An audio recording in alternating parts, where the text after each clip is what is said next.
Hello YouTubers. Now those of you who may have seen some of my earlier videos will know that I moved into this house some 16-17 years ago when I would have been in my early 60s I suppose, and instead of behaving like a gentleman of that age and joining the Rotary clubs and golf clubs and trying to sort of integrate with the community, I did other things and went to continue with my education at a local college.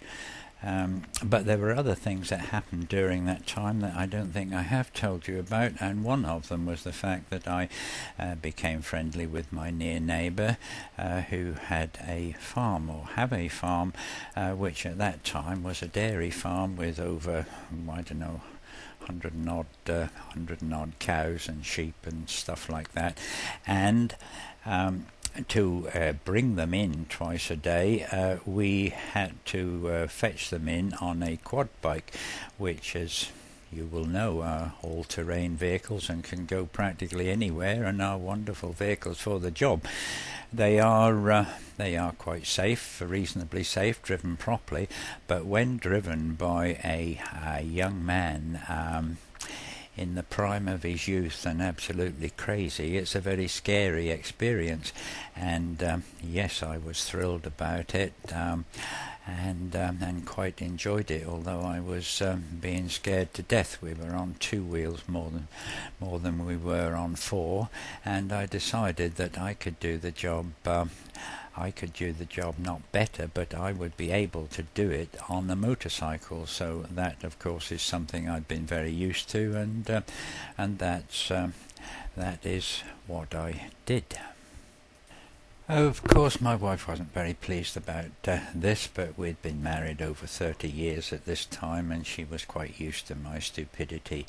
And from my point of view, I was being a child again, and well, I really loved it, knowing full well how stupid I looked, of course, but who the hell cares? I mean, if you don't take some risks in life, you might as well be dead anyway. And of course, there was a bit of I told you so after I'd broken some bones, and after I had suffered a heart attack by my stupidity, then I wondered if in fact she was right. But do I regret it? No, I do not.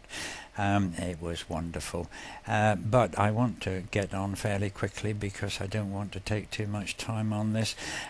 You know that one of the things I did was to go to the writing class, and wrote a lot of little stories and essays and stuff like that. And we had one exercise to do that asked us to write a short piece, or write anything we liked. Write a piece that contains 3 images that are purple. So I did just that, and the piece I wrote possibly reflects some of the things that I've been blogging about, and I'm informed by my time on the farm. So, I have called the story Purple Rage. What the hell do you think you're doing? You can't go to church in that thing. Why not? Don't be so childish, Peter. You're nearly 16 now. You know very well why not. No, I don't. I can't see why I shouldn't wear it if I want to. Grandad bought it for me and he wouldn't mind. Well, he's not in a position to say, is he? But if I have to spell it out for you, it's so as not to be disrespectful to all the others who will have been dressed with dignity in clothes that are appropriate for the occasion. There'll be a lot of people there, some from the county council, some from the Rotarians, maybe some magistrates, and very possibly the bishop. So if you think that I'm going to allow you to let me down by sitting there in that purple jacket with Yamaha blazed across the back, then you'd better think again. Go and put on the jacket that I laid out for you, and don't slam the door. I've had about as much as I can stand for one day, and hurry up, the cars will be here in a minute. We are gathered here in the sight of God to celebrate the... I bet God wouldn't mind if I wore my Yamaha jacket. Anyway, look at you. What's that stupid looking outfit you've got on? That dress thing's exactly the same colour purple as my jacket. Bet Mum doesn't think that's disrespectful. Some sort of uniform, I suppose, to show us how high and mighty you are. Grandad couldn't stand people who flaunted their position. He told me so. To celebrate the life of Arthur. Mr. Harrison to you, you pompous prick. I call that disrespectful. You didn't even know him. I expect someone has written out those details for you to read. Well, why don't you just be honest and just read out the list and not pretend he was your friend? I can tell you Grandad wouldn't have put up with the likes of you.